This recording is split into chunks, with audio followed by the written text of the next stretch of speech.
नमस्ते, हमेशा खुश रहो बिटिया। I am GVN doctor Meenakshi, assistant professor in department of Shalakya Tantra and faculty of Ayurvedic science at Jyoti Vidyapeeth women's university. Today in this session we will discuss about murdha tel एवं शिरोबस्ती। मूर्ध तेल चिकित्सा उपक्रम शिरा तर्पण विधान है। सर्वेंद्रिय अधिष्ठान शिरा का तर्पण करने से सर्व शरीर व्यापक विशेषता इंद्रियों में बल व उनमें होने वाली विकृति का निवारण इससे होता है। शिरोभिघात जन्य भ्रम व गति संज्ञा की विकृतियों में यह उपक्रम विशिष्ट स्थान रखता है। रोग बल व औषध मात्रानुसार शिरोतर्पण अभ्यंग पिचु व शिरोबस्ती रूप में प्रयोग किया जाता है, जो कि इस शिरो चिकित्सा उपक्रम के भेद रूप में आगे प्रस्तुत है। ऊर्ध्वमूलम अधोशाखा शरीरम। मानव शरीर को ऊर्ध्वमूल अधोशाखा वृक्ष की उपमा शास्त्र में दी गई है।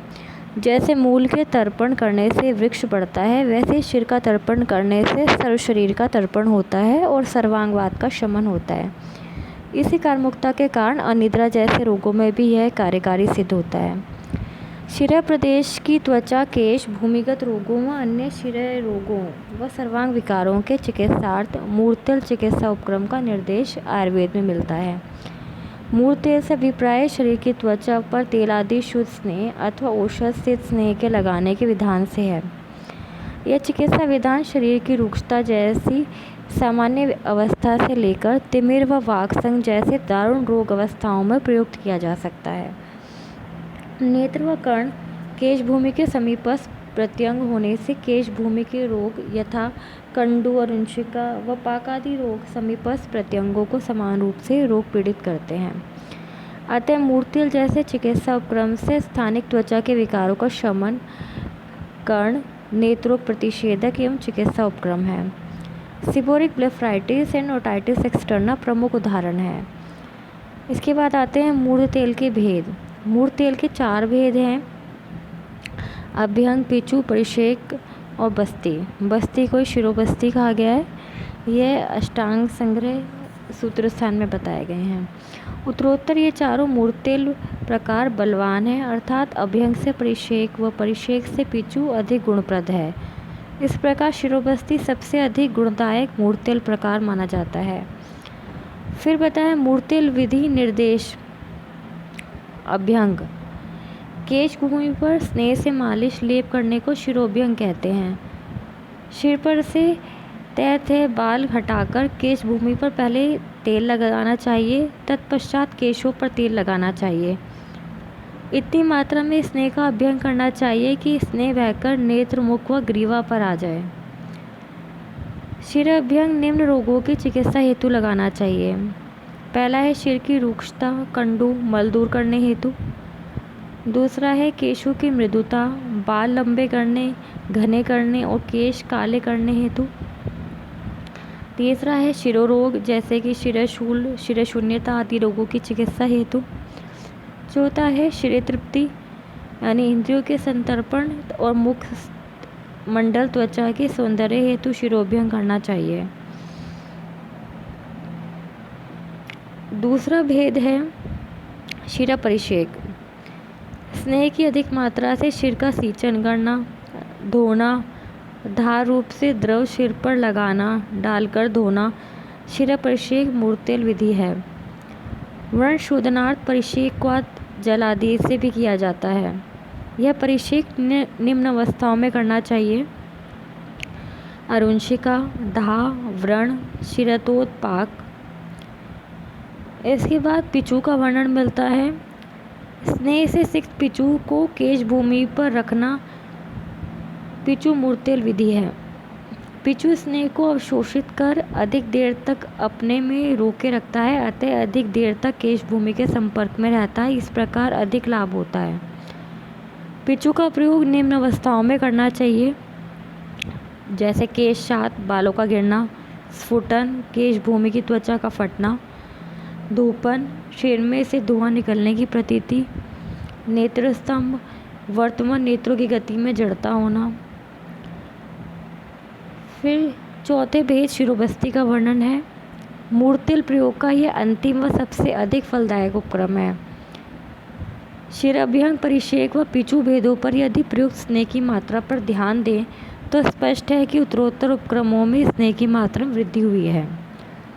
आयुर्वेदिक शब्दकोशाकार ने शिरबस्ती को परिभाषित करते हुए लिखा है, उपक्रम शिरसी प्रभूत तैल धारण स्वरूप, अर्थात शिर में विशिष्ट विधि से अधिक तैल मात्रा को धारण करने के उपक्रम को शिरबस्ती कहते हैं। बस्ती शब्द कोष्ठांग, रचना शरीर हेतु व पंचकर्म चिकित्सा के महत्वपूर्ण अंग हेतु प्रयुक्त होता है। पंचकर्म चिकित्सा में बस्ती रचना सामान्यंत्र में से औषध प्रयोग करवाया जाता है व बस्ती प्रदेश में औषध को पहुंचाया जाता है, अतः बस्ती चिकित्सा कहते हैं। परंतु शिरोबस्ती में यह दोनों ही अर्थ युक्ति संगत नहीं है। वसनात् बस्ती, वस धातु से निर्मित बस्ती शब्द का अर्थ किसी स्थान विशेष पर द्रव्य का रुकना, अतः यहाँ पर बस्ती में रहना या धारण अर्थ लेना चाहिए। वस्तुतः देखा जाए तो गुदा मार्ग अथवा उत्तर मार्ग से जो औषध शरीर में उपेक्षित हो जाती है उसे निर्दिष्ट काल तक शरीर में धारण किया जाता है, अतः इसलिए भी इस चिकित्सा उपक्रम को बस्ती कहते हैं। इसके बाद है शिरोबस्ती निर्देश। शिरोबस्ती विधि से मूर्तैल प्रयोग करने से निम्न रोगों की शांति होती है, जैसे प्रबल दारुण प्रकार के शिरोरोग, शिर प्रसुप्ति, अर्दित, रात्रि में निद्रा न आना, नासाशोष, तिमिर, वाक्संग। इसके अतिरिक्त अन्य प्रकार से मूर्तेल, अभ्यंग आदि प्रयोग से होने वाले लाभ भी शिरोबस्ती से हो जाते हैं। वाता शिरोरोग, हनुग्रह, मन्यास्तम, कर्णशूल, अक्षिशूल, शिरकम। फिर इसके बाद बताइए शिरोबस्ती विधि। सबसे पहले पूर्व कर्म का वर्णन है। शिरोबस्ती पूर्व कर्म में 2 कार्य करने आवश्यक हैं। रोगी का संशोधन यानी वमन विरेचन से काय शोधन व शिरोविरेचन नस्य से शिरोशुद्धि करके रोगी को स्नेह स्वेदन करें। फिर है शिरोबस्ती कोष यंत्र निर्माण। गाय अथवा भैंस का समूर्धित चर्म जो 12 अंगुल ऊंचा व सिर के बराबर लंबाई में हो, इस चर्म से 2 मुख वाली यानी दोनों ओर से खुली टोपी बना लें। वैद्य श्रीधर कस्तूरे रचित आयुर्वेदीय पंचकर्म विधान के अनुसार शिरोबस्ती यंत्र एक चमड़े के टोप के आकार का गोल दोनों भाग से खुला हुआ वेष्टन योग्य पट है। साधारणतः 18 इंच, 20 इंच, 23 इंच, 24 इंच के परिणाम के चर्मपट बनाना चाहिए। आकृति में यह इस चर्मपट के सामने का सिर के साथ सन्नद्ध होने वाला अर्थात मूल तल का भाग और क ड रेखा से यथा अ व रेखा से इसके पीछे के भाग को बताया है। सामने से य र न ल के आकार का दिखाई देगा। इसका परिणाम तल की ओर से ऊपर शिखर की ओर क्रमशः कम होकर करीब 3 इंच कम होता है। तल में 23 इंची का परिणाम हो तो शिखर में 20 इंच का परिणाम रखें। सामने की ओर एक पट्टा रखना चाहिए जो कसकर गोलाई का अंतर कम करने के लिए होता है। इसके बाद प्रधान कर्म बताया है। शिरोबस्ती किस समय करनी चाहिए? शिरोबस्ती सायंकाल या रात्रि के समय करनी चाहिए। शरंधिर से सर्वकालेषु युज्यते विधि। इस प्रकार पूर्वकर्म आदि तैयारी करने के उपरांत बिना भोजन अथवा यथा दोष भोजन करके मंगलाचरण करके रोगी को जानु की ऊंचाई के मृदु आसन पर सीधे बैठा दें। रोगी के कर्ण प्रदेश से ऊपर सिर के केशांत भाग में मांसपिष्ट का 2 अंगुल चौड़ा लेप लगाकर उसके ऊपर उसी मांसपिष्ट से सख्त वस्त्र पट बांध दें।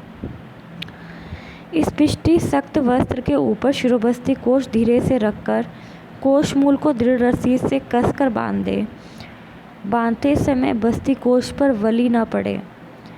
पुनः मांसपिष्ट से लेपकर इस बस्ती कोष को अस्रावी बनावें। रोग दोष अवदुष्य के अनुसार प्रतिकार हेतु सिद्ध अथवा शुद्ध स्नेह सुकोष्ण करके सिर पर बांधे हुए बस्ती कोष में भर दें। यह स्नेह केश भूमि पर 2 अंगुल ऊपर तक भरा रहना चाहिए। स्नेह का तब तक धारण करना चाहिए जब तक कर्ण, मुख और नासा से स्राव न होने लगे अथवा वेदना की शांति न हो जाए। इसके बाद दोष अनुसार शिरोबस्ती स्नेह धारण समय अक्षि तर्पण के लिए जितने काल तक घृतमंड को नेत्र में धारण किया जाता है उससे 10 गुना अधिक समय तक शिरोबस्ती स्नेह को धारण करना चाहिए। इसे अधिक स्पष्ट करते हुए आचार्य डल्हन या वाग्भट ने निम्न मात्रा काल निर्धारित किया है, यानी वात शिरोरोग में 1000 मात्रा काल या 25 मिनट, फिर पित्त रक्त शिरोरोग में 800 मात्रा काल या 20 मिनट और कफ शिरोरोगों में 600 मात्रा काल या 15 मिनट तक इसको धारण करना चाहिए। इसके बाद पश्चात कर्म का वर्णन है।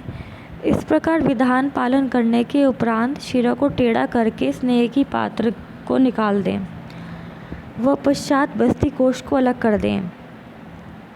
तदंतर स्कंद, ग्रीवा, पीठ, ललाट आदि को धीरे धीरे मर्दन करें। इसके बाद उष्ण जल से स्नान करके या यथा रोग आहार करें। वह स्नेहपान अध्याय में निर्दिष्ट आहार विहार पालन करने का निर्देश करें। इसके बाद शिरोबस्ती के लिए प्रकर्ष काल। शिरोबस्ती 3, 5 अथवा अधिक से अधिक 7 दिनों तक करनी चाहिए। ठीक है। This session completes here. This session of Shirobasti is powered by digital version 2.0 Jyoti Vidyapeeth Women's University. I hope you are satisfied with my digital session. If you have any query, please mention in the comment box. I will resolve it soon. Thank you so much.